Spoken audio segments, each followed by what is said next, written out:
नमस्कार, हरियाणा न्यूज देख रहे हैं आप और मैं हूं आपके साथ विनय चौधरी। दिन भर आप सैकड़ों खबरें देखते हैं और इन खबरों से रूबरू होते हैं। इन्हीं कुछ खबरों की अगर बात की जाए तो कुछ सुर्खियां बनती हैं और ये सुर्खियां इसलिए बनती हैं क्योंकि ये सबसे बड़ी दिन भर की खबरें होती हैं। तो इन्हीं खबरों को तफसील से बताने के लिए हम हाजिर हैं इस खास शो खबर गरम है।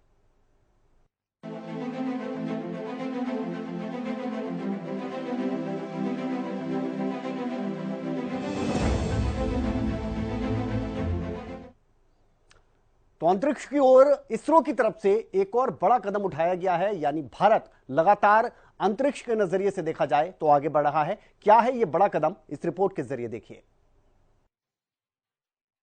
एक के बाद एक दो मिशन की सफलता के बाद इसरो ने अपने पहले मानव अंतरिक्ष मिशन गगनयान की ओर पहला कदम बढ़ा लिया है। सुबह 10 बजे इसरो ने मिशन गगनयान की टेस्ट फ्लाइट को सफलतापूर्वक पूरा किया।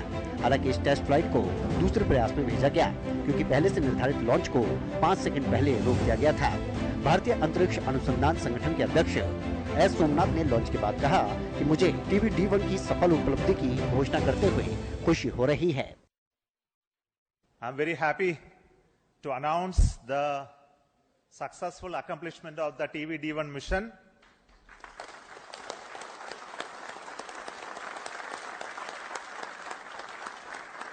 The purpose of this mission was to demonstrate the crew escape system for the Gaganyaan program through a test vehicle demonstration in which the vehicle has gone up to a Mach number, which is the speed of sound, slightly above that, and initiated an abort condition for the crew escape system to function. The crew escape system took the crew module away from the vehicle, and subsequent operations of the crew module separation from the crew escape system, all the parachutes opening, and touched down in the sea at the required velocity has been very well accomplished, and we have got confirmation of the data of all of this. Gaganyaan में सवार अंतरिक्ष यात्रियों को 400 kilometre ऊपर पृथ्वी की निचली कक्षा में भेजना इसरो का लक्ष्य है। इसरो के मुताबिक इस मिशन के लॉन्च होने के 3 दिन बाद अंतरिक्ष यात्रियों को वापस धरती पर लैंड कराया जाएगा। लेकिन इन सब कवायदों से पहले इसरो कई स्तर तक ये सुनिश्चित करना चाहता है कि इस मिशन में कोई कमी न रह जाए। तो गगनयान मिशन पर 90 बिलियन रुपए खर्च किए जाएंगे। गगनयान मिशन का अंतिम चरण तब खत्म होगा जब एक अंतरिक्ष यान में 3 इंसानों को बिठाकर अंतरिक्ष में भेजा जाएगा। माना जा रहा है कि यह 2025 तक संभव हो पाएगा। यान में सर्विस मॉड्यूल और कमांड मॉड्यूल बनाए जाएंगे जो मिशन के दौरान अलग अलग जरूरतों को पूरा करेंगे। इसरो की जानकारी के मुताबिक अंतरिक्ष यात्रियों को इस मिशन के लिए ट्रेनिंग भी दी जा रही है।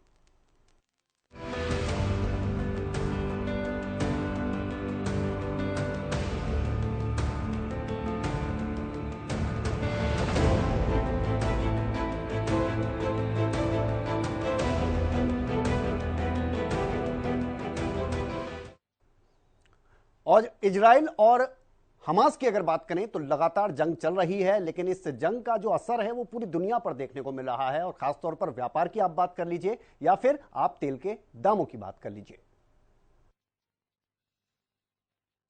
इजराइल हमास के बीच जारी जंग से कच्चे तेल के दाम में लगातार उबाल आ रहा है। हालांकि इंटरनेशनल मार्केट में क्रूड के दाम में हफ्ते के आखिरी कारोबारी दिन हल्की गिरावट देखने को मिली।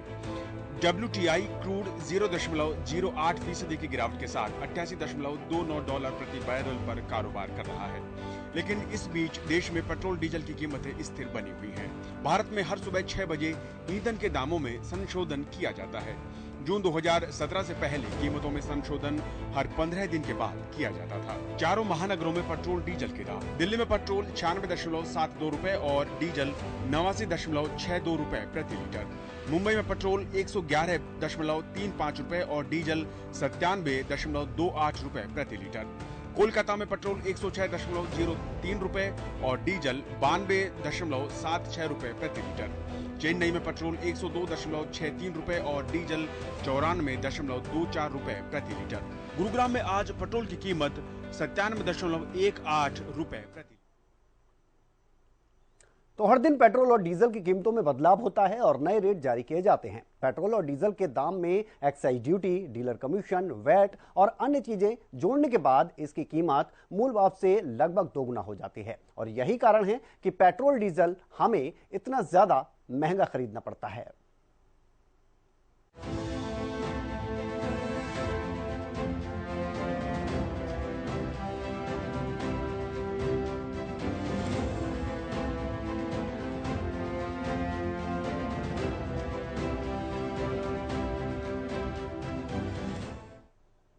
और ये खबर बहुत ज्यादा गर्म इसलिए है क्योंकि अब इजराइल ने हमास को खत्म करने का फुल प्रूफ प्लान बना लिया है। इजराइल के रक्षा मंत्री ने यह जानकारी दी है। इजराइल में घुसकर फलस्तीन के चरमपंथी संगठन हमास के लड़ाकों के हमले के बाद इजरायली डिफेंस फोर्सेस यानी आईडीएफ ने पूरी गाजा पट्टी को घेर लिया है और हवाई हमले के साथ ही जमीनी ऑपरेशन की तैयारी में है। इजराइल में घुसकर निर्दोष नागरिकों से हैवानियत करने वाले हमास के एक एक लड़ाके को ढूंढकर मौत के घाट उतारने की कसम इजरायली बलों के जवानों ने खा ली है। इसके लिए इजरायली सैन्य बलों ने फुल प्रूफ प्लान बनाया है। इजराइल के रक्षा मंत्री योव गैलेंट गाजा सीमा पर इजरायली सैनिकों के बीच पहुंचे। यहाँ उन्होंने इस बात का खुलासा किया कि किस तरह से गाजा में हमास को पूरी तरह से नेस्तनाबूद किया जाएगा। इजराइल के रक्षा मंत्री ने बताया कि हमास के आतंकियों के खात्मे के लिए 3 चरणों में अचूक हमले किए जाने हैं। इजराइल के रक्षा मंत्री ने यह भी जानकारी दी कि पहले चरण में गाजा को घेर कर खड़ी इजरायली सेना अपने टैंकों, तोपों और अन्य अत्याधुनिक हथियारों के साथ गाजा में घुसेगी और सबसे पहले हमास के बुनियादी ढांचे को तबाह करने की शुरुआत करेगी। दरअसल रिपोर्ट्स का दावा है कि गाजा में इजरायली सेना के हमले से बचने के लिए हमास के लड़ाकों ने सुरंगों का जाल बुन रखा है, जिनमें से कई सुरंगें 70 मीटर तक गहरी हैं और इनमें छिपे हमास के लड़ाकों को मार गिराना इजरायली सेना का पहला लक्ष्य है। News desk, Haryana news. तो इजराइल का ये फुल प्रूफ प्लान जो है वो कई चरणों में लागू होगा। पहला चरण होगा कि इजरायली सेना पहुंच चुकी है वहां पर और जमीनी स्तर पर लगातार वार करेगी। ऑपरेशन के दूसरे चरण में हमास के हर एक लड़ाके को ढूंढ ढूंढ कर मारने का प्लान बनाया गया है। इसमें फुल प्रूफ प्लानिंग के साथ गाजा में छिपकर रहने वाले हमास के लड़ाकों को ढूंढा जाएगा और उनको लगातार मारा जाएगा। इसके अलावा आपको बता दें कि इजरायली सेना बहुत ही आक्रामक रुख अपनाती हुई नजर आ रही है और आपको बता दें कि एक एक करके लड़ाकों को खत्म करने के लिए यह सुनिश्चित किया जाएगा कि जो प्लान है वो सही तरीके से काम कर रहा है या नहीं कर रहा है। ऑपरेशन के तीसरे चरण की अगर बात की जाए तो गाजा पट्टी को हमास से पूरी तरह से मुक्त करने के बाद वहां पर जनजीवन के प्रति इजरायल की जिम्मेदारी खत्म कर दी जाएगी।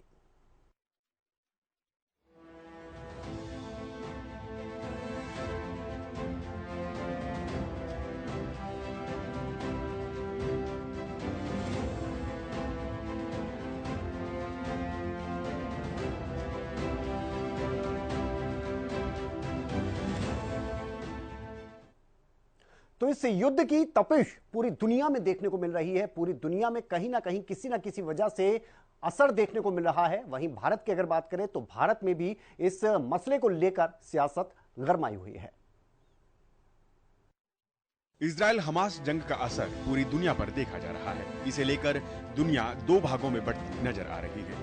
एक तरफ जहां अमेरिका और यूरोप के बाकी देश इस्लामिक आतंकवाद के खिलाफ खुलकर इजराइल के साथ हैं, वहीं ईरान समेत कई अरब देश फिलिस्तीन के साथ खड़े नजर आते हैं। इसी बीच भारत ने हमास के हमले के खिलाफ इजराइल के प्रति अपना समर्थन जाहिर किया था, लेकिन भारत में कई जगह फिलिस्तीन के समर्थन में भी नारेबाजी देखी जाती रही है। इसी बीच कश्मीर से फिलिस्तीन के समर्थन में आवाज उठती सुनाई पड़ रही है। यहाँ पूर्व सीएम महबूबा मुफ्ती समर्थकों के साथ सड़क पर उतरी और फिलिस्तीन के समर्थन में जमकर नारेबाजी की। महबूबा मुफ्ती ने पार्टी हेडक्वार्टर से प्रदर्शन मार्च निकाला और फिलिस्तीन को खाली करो के नारे लगाए। इस दौरान मुफ्ती ने कहा कि इजराइल जो फिलिस्तीन के साथ कर रहा है, इसके परिणाम बहुत खतरनाक हो सकते हैं। बता दें कि इससे पहले भी जामिया और एएमयू जैसे शीर्ष विश्वविद्यालयों में फिलिस्तीन के समर्थन में नारेबाजी हो चुकी है।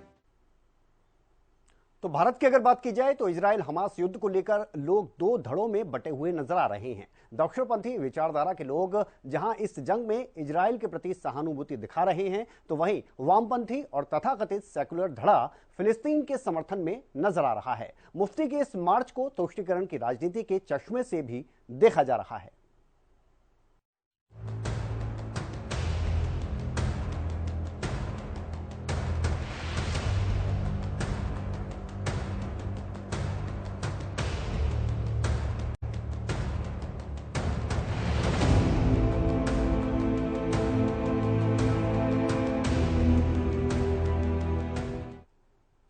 और अब बात राजस्थान के चुनाव की, तो आपको बता दें कि चुनाव बहुत नजदीक है। ऐसे में पार्टियों की तरफ से अपनी अपनी लिस्ट जारी करना शुरू कर दिया गया है। कांग्रेस की तरफ से पहली लिस्ट आई है, तो वहीं बीजेपी की तरफ से भी एक और लिस्ट जारी की गई है। इस रिपोर्ट के जरिए देखिए कि कहां से किसको टिकट मिली है। राजस्थान में जैसे जैसे विधानसभा चुनाव में मतदान की तारीख नजदीक आ रही है, वैसे वैसे सियासत की दुनिया में हलचल बढ़ती जा रही है।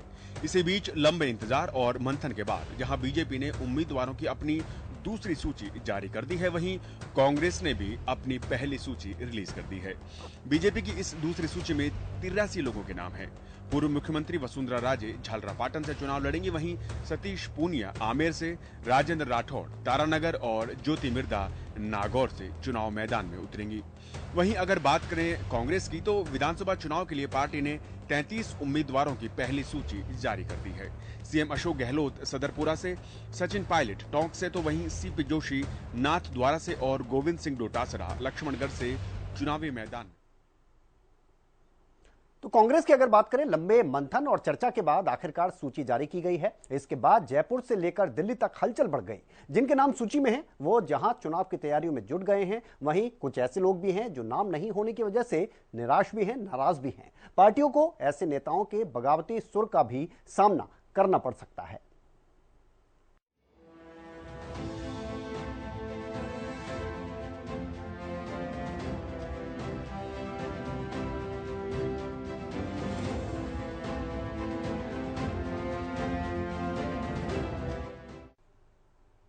और बात करते हैं हरियाणा के मुख्यमंत्री मनोहर लाल की, जो 2 दिन के दौरे पर थे नूंह के, और यहां पर उन्होंने कई घोषणाएं भी की। तो नूंह हिंसा को लेकर भी उन्होंने कहा कि यह निंदनीय है और एक बार फिर से अपील की है कि सभी को आपस में मिलजुल कर रहना होगा। नूंह दौरे के दूसरे दिन मुख्यमंत्री मनोहर लाल भादस गांव पहुंचे, जहां मुख्यमंत्री ने भादस गुरुकुल में यज्ञशाला का शिलान्यास किया। इसके अलावा मुख्यमंत्री मनोहर लाल ने नूंह हिंसा में जान गंवाने वाले व्यक्ति शक्ति के घर पहुंचकर उसके परिजनों से मुलाकात की और सांत्वना दी, और साथ ही परिजनों को हर संभव मदद का भरोसा भी दिया। वहीं मुख्यमंत्री मनोहर लाल ने पत्रकारों से बातचीत करते हुए नूंह हिंसा को निंदनीय बताया और कहा कि जिन लोगों का नुकसान हुआ उसकी भरपाई की जा रही है। साथ ही जिले की 3 विधानसभाओं के लिए 18 गाँव की फिर्री, जिन पर 15 से 16 करोड़ रुपए का खर्चा आएगा, उनकी मंजूरी भी दी गई है। पुलिस की भी चौकसी नूंह जिले में खासकर फिरोजपुर झिरका में बढ़ाई जाएगी। जो यहाँ घटनाक्रम घटा है, उससे कोई भी व्यक्ति उसकी निंदा किए बिना नहीं रह सकता। वो निंदनीय वो बात हुई थी, नहीं होनी चाहिए थी। फिर भी अगर कोई इस प्रकार की अप्रिय घटना हो जाती है तो उस समय प्रशासन का भी एक दायित्व होता है, सरकार के नाते हमारा भी दायित्व है कि चीज़ों को कैसे सामान्य जल्दी जल्दी किया जाए। पूरे प्रयत्न करने के बाद मैं आज 2.5 महीने के बाद कह सकता हूँ कि स्थितियाँ बहुत सामान्य हो गई हैं। काफ़ी लोगों से मेरी व्यक्तिगत बात हुई, ग्रुप्स में बात हुई है। वहीं मुख्यमंत्री मनोहर लाल ने अचानक अपना काफिला रोककर बच्चों से भी बातचीत की। मुख्यमंत्री ने बच्चों से उनकी शिक्षा के बारे में जानकारी ली, साथ ही बच्चों को संदेश दिया कि अच्छी शिक्षा ग्रहण कर देश की रक्षा और सुरक्षा में बड़े होकर सहयोग करें। तो मुख्यमंत्री मनोहर लाल ने 2 दिवसीय नूंह दौरे के दौरान सांगेल गांव में शहीद तेजपाल के परिवार से भी मुलाकात की, हर संभव मदद का आश्वासन दिया। तो साथ ही हिंसा में जान गंवाने वाले व्यक्ति के परिजनों से भी मुलाकात की। सीएम ने जिले की पीस कमेटी के साथ बैठक की। मेवात में आपसी भाईचारा बनाए रखने को लेकर उन्होंने आह्वान किया। इसके अलावा मेवात कैनाल के निर्माण का काम जल्द शुरू होगा, ये बात भी कही है। और साथ ही जिले के 3 विधानसभाओं के लिए 18 गांव की फिरनी जो है उनके लिए बजट को मंजूरी दी है, और साथ ही 15 से 16 करोड़ रुपए इन पर खर्चा भी होगा।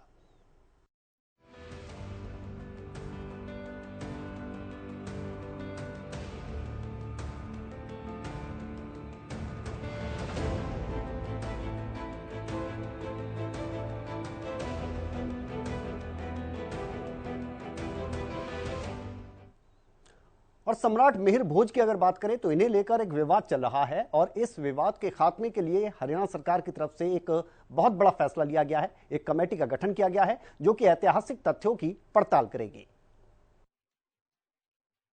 हरियाणा की मनोहर लाल सरकार ने राजपूत और गुर्जर समाज के बीच सामाजिक सौहार्द बरकरार रखने के उद्देश्य से सम्राट मिहिर भोज के बारे में ऐतिहासिक तथ्यों की जांच के लिए 7 सदस्यीय समिति का गठन किया है। इस आशय का आदेश मुख्य सचिव संजीव कौशल ने जारी किया। आदेश के मुताबिक करनाल के मंडलायुक्त समिति के अध्यक्ष होंगे, जबकि करनाल रेंज के पुलिस महानिरीक्षक इसके उपाध्यक्ष होंगे और कैथल के उपायुक्त इसके सदस्य सचिव होंगे। कैथल के पुलिस अधीक्षक पंजाब विश्वविद्यालय चंडीगढ़ के इतिहास के 2 प्रोफेसर संजीव लोचन और प्रत्युष शर्मा और दोनों समुदाय के प्रतिनिधि के रूप में दोनों पक्षों के 2 वकील गुर्जर और राजपूत इसके सदस्य होंगे। समिति 4 सप्ताह के भीतर अपनी रिपोर्ट सौंपेगी। इस मसले पर लंबे समय से देश भर में दोनों जातियों में तकरार बढ़ती जा रही है। उम्मीद है कि मनोहर लाल सरकार के इस फैसले से इस विवाद पर हमेशा के लिए विराम लग जाएगा। News desk. तो आपको बता दें कि पिछले काफी दिनों से सम्राट मिहिर भोज को लेकर गुर्जर और राजपूत समाज में विवाद चला आ रहा है। दोनों ही पक्ष उन्हें अपना पूर्वज बताते हैं, जिसके चलते ये समिति बनाई गई है कि इस विवाद को खत्म किया जाए। इस मसले की गंभीरता को देखते हुए मुख्यमंत्री मनोहर लाल की तरफ से ये सराहनीय पहल की गई है। कुछ राजनीतिक दल इसे चुनाव में भुनाने की फिराक में भी थे। इस कमेटी के गठन से उनके राजनीतिक मंसूबों पर भी पानी फिरता नजर आ रहा है।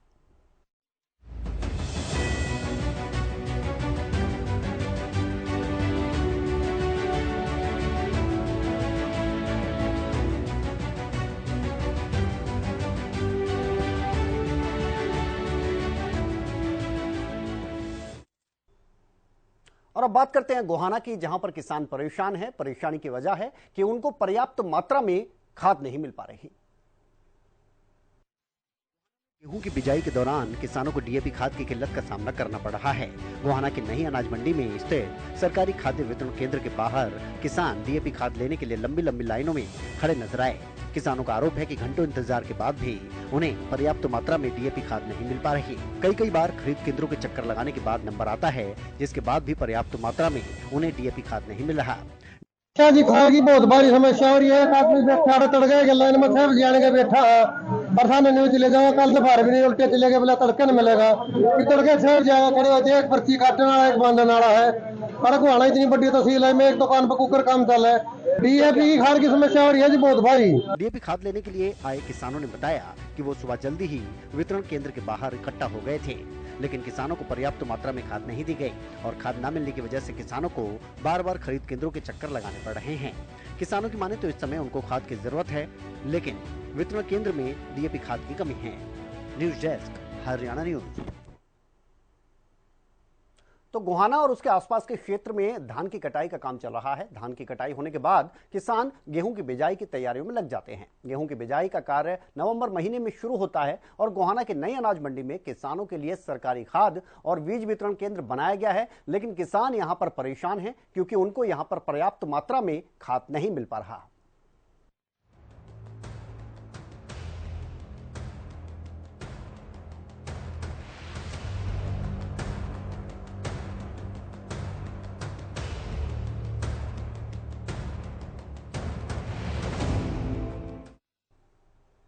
और हरियाणा में सीईटी ग्रुप डी की परीक्षा का पहला दिन रहा। 2 पालियों में यह परीक्षा करवाई गई। जिस तरह के प्रबंध किए गए उससे छात्र भी काफी संतुष्ट नजर आए।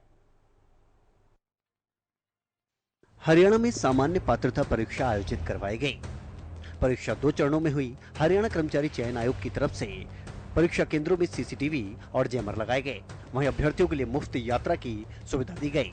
इसके अलावा 22 अक्टूबर को 2 सत्रों में आयोजित होने वाली परीक्षा को शांतिपूर्ण तरीके से करवाने के लिए अधिकारी ही पूरी तरह से तैनात नजर आए। मेरे साथ मेरे दोस्त भी आया हुआ था, एक अभी चला गया, वो भी बता रहा था काफी अच्छा हुआ है और जितने भी बच्चे निकल रहे हैं सभी खुशी से निकल रहे हैं, काफी जोश में निकल रहे हैं। और रिजल्ट को देख जैसा एग्जाम अच्छा हुआ है ना, तो मेरे को लग रहा है कि जो लिस्ट जाएगी वो हाई जाएगी बहुत। सीईटी ग्रुप डी की परीक्षा देने के लिए अलग अलग जिलों से आने वाले अभ्यर्थियों को किसी तरह की परेशानी न हो, इसके लिए शहर के सामाजिक कार्यकर्ता मार्गदर्शक की भूमिका भी निभाते नजर आए। अलग अलग चौराहों पर सामाजिक कार्यकर्ता तैनात रहे और अभ्यर्थियों को उनकी परीक्षा केंद्र तक जाने में मदद करते नजर आए। News desk, Haryana news. तो ये पहला दिन था और दूसरा दिन रविवार को है। सभी संवेदनशील स्थानों की अगर बात करें तो यहां पर नाके लगाए गए। पहले दिन एसीपी और निरीक्षकों के अलावा हजारों जवान और अधिकारी सुरक्षा व्यवस्था का जिम्मा संभालते नजर आए। सभी यातायात की अगर बात करें तो थाना प्रभारी यातायात व्यवस्था को दुरुस्त रखने में भी पूरी तरह से मशगूल रहे। तो अब रविवार को परीक्षा होने जा रही है और इसके लिए प्रबंध कुछ इस तरह के नजर आएंगे जिस तरह के पहले दिन थे।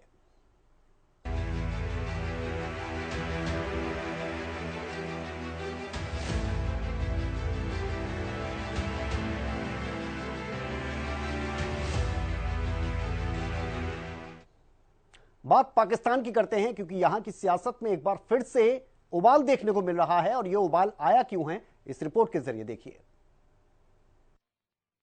पाकिस्तान के पूर्व प्रधानमंत्री नवाज शरीफ 4 साल के निर्वासन के बाद वापस पाकिस्तान लौटे हैं। बीते 4 सालों से वह लंदन में रह रहे थे और वहीं अपनी बीमारी का इलाज करवा रहे थे। पाकिस्तान मुस्लिम लीग नवाज को उम्मीद है कि उन्हें पाकिस्तान लौटते ही जेल नहीं जाना पड़ेगा, क्योंकि इस्लामाबाद हाई कोर्ट ने पहले ही उन्हें अस्थायी राहत दे दी है। तोशाखाना भ्रष्टाचार मामले में भी कोर्ट ने उनकी गिरफ्तारी निलंबित कर दी है। वहीं पूर्व पीएम इमरान खान की पार्टी तहरीक-ए-इंसाफ ने नवाज की वापसी का विरोध किया है। पाकिस्तान पीपुल्स पार्टी के मुखिया बिलावल भुट्टो जरदारी ने इस पर कहा कि एक व्यक्ति के लिए संविधान, चुनाव और लोकतंत्र को बाधित किया गया। तो ये सियासत गरमाई क्यों है, इसके पीछे की वजह जानिए। पाकिस्तान में सेना के द्वारा उसके खिलाफ जाने वाले राजनेताओं को नेस्तनाबूद करने का लंबा चौड़ा इतिहास रहा है। वहां सेना सरकार और सुप्रीम कोर्ट से भी ज्यादा ताकत रखती है और नवाज सेना की आंख की किरकिरी बने हुए हैं। इमरान खान की सरकार आने पर उनको कई मामलों में दोषी ठहरा दिया गया था और जिस पर जेल जाने से बचने के लिए वो विदेश भाग गए थे। अब नवाज शरीफ वतन वापसी कर चुके हैं और यह देखना होगा कि आगे उनके साथ क्या होता है।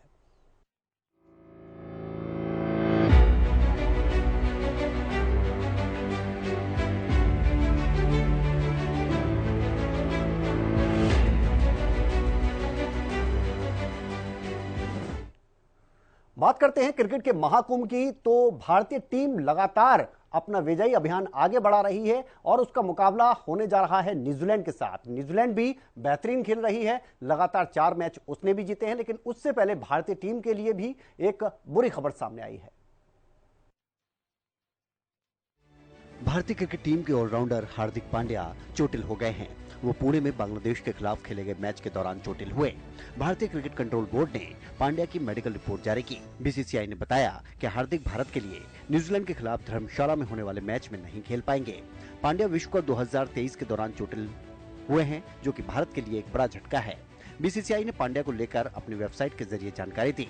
बीसीसीआई ने वेबसाइट पर लिखा कि भारतीय टीम के उप कप्तान हार्दिक पांड्या बांग्लादेश के खिलाफ मैच के दौरान चोटिल हो गए थे। उनके लेफ्ट एंकल में चोट लगी है। पांड्या का स्कैन करवाया गया और डॉक्टर्स ने उन्हें आराम की सलाह दी है। वो बीसीसीआई की मेडिकल टीम की निगरानी में हैं। हार्दिक 20 अक्टूबर को टीम इंडिया के साथ धर्मशाला नहीं जाएंगे। वो सीधा ही इंग्लैंड के खिलाफ मैच के लिए लखनऊ पहुंचेंगे। भारत और बांग्लादेश के बीच गुरुवार को पुणे में मैच खेला गया। इसे टीम इंडिया ने 7 विकेट से जीत लिया। बांग्लादेश ने पहले बैटिंग करते हुए 256 रन बनाए थे, जिसके जवाब में भारत ने 41 ओवर 3 गेंद में लक्ष्य को हासिल कर लिया। हार्दिक पांड्या बांग्लादेश की पारी के दौरान पहला ओवर फेंक रहे थे। इसी दौरान वो चोटिल हो गए। पांड्या के ओवर की 3 गेंद बची थी, जिसे विराट कोहली ने फेंका और ओवर को पूरा किया। तो भारत ने विश्व कप 2023 की अगर बात करें, लगातार 4 मैच जीते हैं। अब उसका मुकाबला न्यूजीलैंड से होने जा रहा है। इसके बाद लखनऊ में इंग्लैंड से मुकाबला होगा। यह मैच 29 अक्टूबर को खेला जाएगा। अब यह देखना है कि अगले मैच में हार्दिक की जगह लेता कौन है। हालांकि ऑलराउंडर के तौर पर आर अश्विन है, लेकिन बल्लेबाज के तौर पर सूर्य कुमार यादव भी अपनी पारी का इंतजार कर रहे हैं। ईशान किशन, जिनको पिछले 2 मैच से मौका नहीं मिला है, क्योंकि आपको बता दें कि केएल राहुल आ चुके हैं और केएल राहुल आ गए हैं, तो उनको मौका नहीं मिल पा रहा। मोहम्मद शमी को भी इंतजार है अपनी पारी आने का।